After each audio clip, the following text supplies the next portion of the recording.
thinking of fucking of Michael Jordan. That doesn't exist anymore, ladies and gentlemen. Right? Like we need to maximize my motherfucking potential. So if I got to bounce from Cleveland to Miami, or if I got to bounce from OKC to GS, it's what I got to do, man. Yep. It's what I want to win. I don't want to be Exactly. fucking waiting, being, let's say, the Charles Barkleys of the world, right? But Wait 10 years. that's the media's fault. That's Yes, the agreed. average fans' fault Yes. that they put So chips much pressure. Yes. above anything else. Hmm. And I'm a victim to that as well, I think we all are, but I think that we are slaves to the writers, for right? sure. Because the way the way the ESPNs and the CBS Sportses and the Yahoos, bro, like Brady, Derek Jeter, Wayne Gretzky, and Michael Jordan have fucked it up for everybody, right? Mhm. Because these guys got multiple, we don't even like we think it's so easy. It's so hard. Yep. It's hard to get one. It's harder to get two. It's probably harder to get fucking three. To go to back to back to back to back to back to back to back to back to back to back and not even win is an accomplishment, right? Like Yep. I think as the fans, and then we're so stupid because we're talking shit as a couch potato. For We sure. can't even fucking dunk. If we just We- gotta we- like my thing is too is you gotta hold both in the same category where you can't put too much weight on one thing and you can't put too Oh, yeah. much weight on the other thing. yes, So like, agreed. okay, LeBron went to 8 straight finals, cool, but I'm not gonna give him, oh my god, because he went to 8 straight finals. If he Right. would have won more than he lost, then Right. you He could be would've- like, holy shit, like this guy's unbelievable. fuck, like unbelievable. But he Right. lost more than he won. Yes. So like it has to stay where it's at. Mhm. It has to be You don't relative. give it too much and you don't downplay it either. But I'm not I gonna downplay going to 8 straight finals or going to 10 that he's been in his career. He's been in the league 17 years, he's won 10 times. Like you can't take that away from him. No. But I'm not gonna elevate it when you're Yeah. losing. Right. And it doesn't matter, even if you played great, you still lost.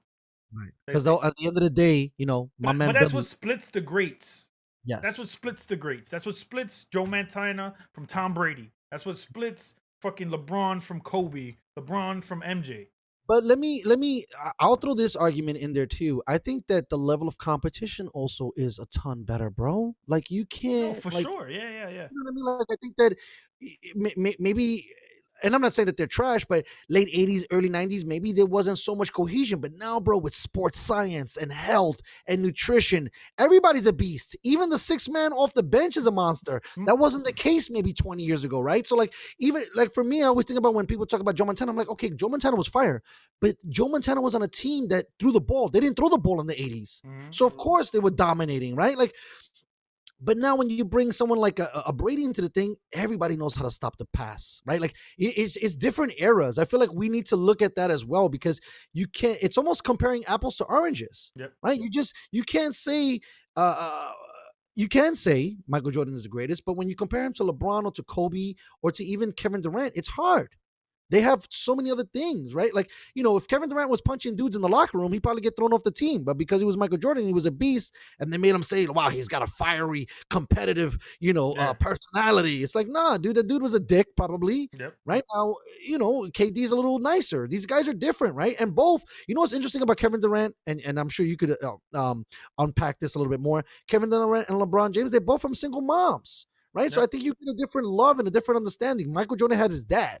And I'm not saying that having a dad helps or hurts, but maybe the dad gives you a little bit more tenacity and he's not fucking impressed with everything you do. Okay, so fucking what? You can lay it up, motherfucker. Yeah. Go do something better. You know what I mean? When you have the moms, it's a little bit more nurturing. You might be a little bit more sensitive and understanding, right? So I think it's different. Empathy.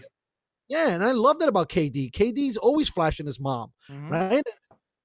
I mean, I think it sucks because you know what I think we think about when we look at some of these guys? The killer instinct is probably the final be all end all type of thing that we really gauge these things by, right? Because Michael Jordan could punch a dude on the field and then still score 45 with a flu. He's a beast. But if LeBron James catches cramps, he's a pussy. Or if KD only plays 30 minutes a game over 40 minutes a game, he's soft, right? And it sucks the way that whole thing goes. Yeah, it's like, dude, that you're taking up too many things. I think that first of all, you got to look at how competitive they are, and you can't take that away from him, right? Yep. Kevin Durant is competitive as fuck, but now look at Patrick Mahomes, right? It's about where you land. Do you think that Patrick Mahomes would have been a beast as a Jacksonville Jaguar? Fuck no, right? But what if KD was drafted by the Golden State Warriors right out the gate, or was drafted to go to play with LeBron? Yeah, like what are we talking about? There's so many other moving parts. Mm. And basketball is very interesting because basketball, you don't need that many moving parts, right? Like you could have two dudes that are beasts and still dominate, right? You could literally have one guy. Yep. Other sports are not like that. I just think though too, like what these guys don't put into perspective is the money aspect. So when Jordan played, they were like some of them had to have jobs in the off season. Right, because there wasn't enough money. Exactly. So like why I kind of understand the 90s basketball or even the 80s basketball is that they play hard because it's like if you didn't bust your ass and if you weren't winning, you were out the league kind of thing. You were out. And you got a lot of these guys now who are coming up being privileged that off their talent. Yes. From AAU to high school to college, coming in as a rookie, where like when you're a rookie, you get hazed. You know, like you were getting hazed. You had to pay $50,000 for dinner or some shit like that. Everybody watches and shit, or carry a fucking book bag and shit like that. Wait, you got like some of these guys who were the shit. Now I ain't doing that. Because again, 20 million, 30 million, 40 million off rip. You're already a multi-millionaire. Yeah, that's like crazy. Look at Zion Williamson. He's $100 million he got guaranteed without playing basketball. Yep. Same thing about LeBron. What was it? $100 million? So like what are you gonna tell that kid? What are you telling that person? Now you don't gotta do anything anymore. You're good. You're Gucci. So now the greats excel past that, which LeBron did. Correct. You know, but you got some of these other guys who are making 20 million, you know, over 4 years who think that shit don't stink. You know, you're the 8th person on the bench or 6th, 7th person on the bench.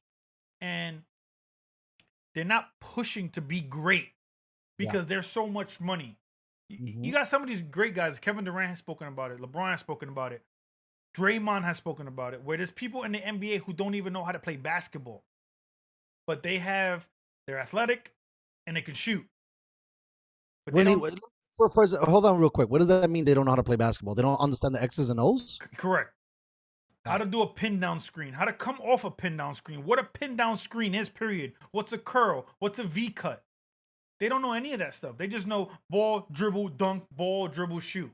I'm open, shoot.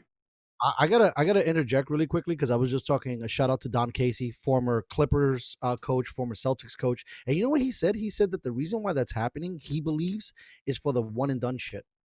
He believes because they're coming out of college as freshmen, they're not getting the extra tutelage that allows them to excel in that X's and O's things. What do you think about that? Because I know like the 90s were. I know you're a fan of getting guys that are good into the building, right? Like if you're great and you were dominating, you should just go to the A. Correct. But if you're okay and you were gonna get better, then you know you go to college, whatever the case. But like that's why a lot of the greats in the 80s and 90s were great because they were kind of men coming into the league. Right. They were all 22 3 years in college, and they all came from great college coaches, right? Like Patrick Ewing was one of those guys. Yep. Tim MJ Duncan. was right, like guys that went all the way. I mean, if you look at it, what is it? Kobe, LeBron, Garnett. That's it. I think Tracy McGrady. Tracy might have been another one too. Yes. Come on, that's 4 out of how many dudes that enter the building, right? And you're talking about maybe one guy every 10 years that you get, right? And so it's weird. So I guess, you know, in the discussion that we're talking about, maybe they should stay longer. I mean, it doesn't hurt you. Well, right? It can. Financially, yes. It could fuck with you. It can. But look at Brandon Roy. Okay. If Brandon Roy didn't go into the league when he went, let's say if he didn't do one and done, right? Or Greg Oden didn't do one and done. Right. Let's say Greg Oden got hurt in college, he stood another year. Yeah, he would have been a janitor. So he wouldn't have gotten that $30 million being a first round pick. Right. No life-changing money because he would have got hurt. So like if you got the opportunity to go, you should go. But like these franchises shouldn't push out the vets. Right. Agreed. That's the issue. What about having like an in between league where that's a G League? Right. So, but that doesn't seem to be getting as much because you're not paying them what they could get if you go to the league, if you go to the NBA. Got it. Because there's not enough money there. There's not enough money being generated for the G League, kind of thing. And Is that what some of these guys maybe look to Europe and China? you could get paid $1 million a right? year, $2 million just because your name, you're getting recognition, and on YouTube and on Instagram and on Twitter. Like, all right, now we could broadcast your game on YouTube. All right, we're gonna get 100,000 viewers. Yeah. So it's all about the money at the end of the day.